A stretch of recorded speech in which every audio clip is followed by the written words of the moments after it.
your kingdom here. Let the darkness fear. Show your mighty hand. Heal our streets.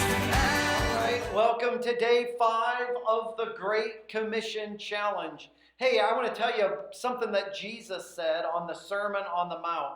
He said, "You are the salt of the earth." He also said, "You are the light of the world." Now, what did Jesus mean when he said that you are the salt of the earth?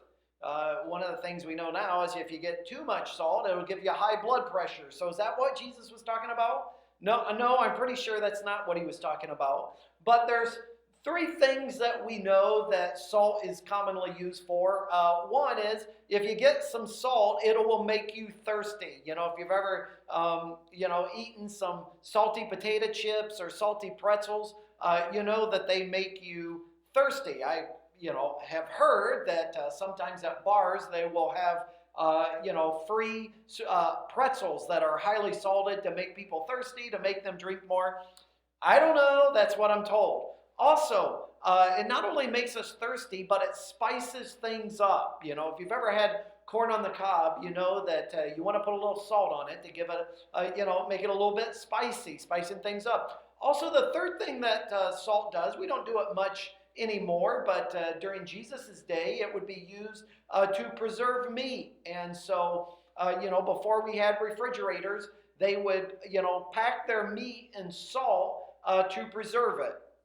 So it causes thirst, it creates excitement, spices things up, and it holds back decay. And so we have to ask ourselves, which of these 3 was Jesus referring to when he said, "You are the salt of the earth"? Well, he doesn't go into great detail to tell us exactly what he meant. Some commentators say you can just, write the 3 of them on a card and pick a card. We don't know. Others say maybe he was referring to all 3. And that's kind of the stance that I'm going to take with us here today as we think about being the salt of the earth. There's a couple of things that in order to for salty to be effective, it's got to be potent. It can't be old, worthless salt. It's got to be potent, and it has to be close. And that leads us back to our formula for yesterday. Remember the HP plus CP plus CC equals MI? Yesterday I told you that the MI stands for maximum impact.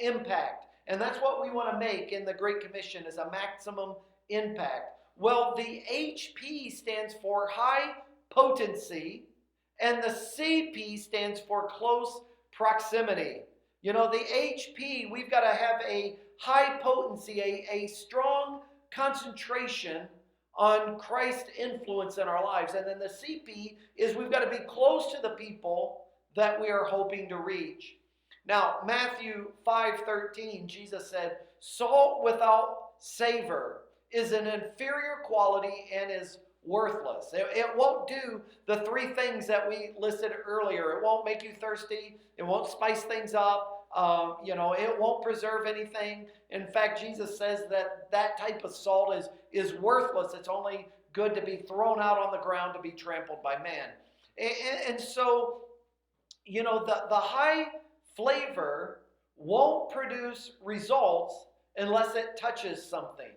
So not only do we want to be highly potent, but we want to be in close proximity to the individuals that we're trying to reach. There's a problem in the church with many Christians and many strong Christians. They are very HP. There's a strong concentration of Christ in their lives. They are highly potent Christians, but they're not in close proximity with the right people. And maybe sometimes you'll walk across somebody that say, "Man, that is a person of God," but they never win anybody to the Lord because all their friends are other Christians, or they don't talk about their relationship with the Lord with non-believers. And so we need to be in close proximity with the people that we are hoping to reach. Well, I hope that you'll come back tomorrow for day 6. Tomorrow we're going to talk about what Jesus meant when he said, "You are the light of the world." I'll see you next day.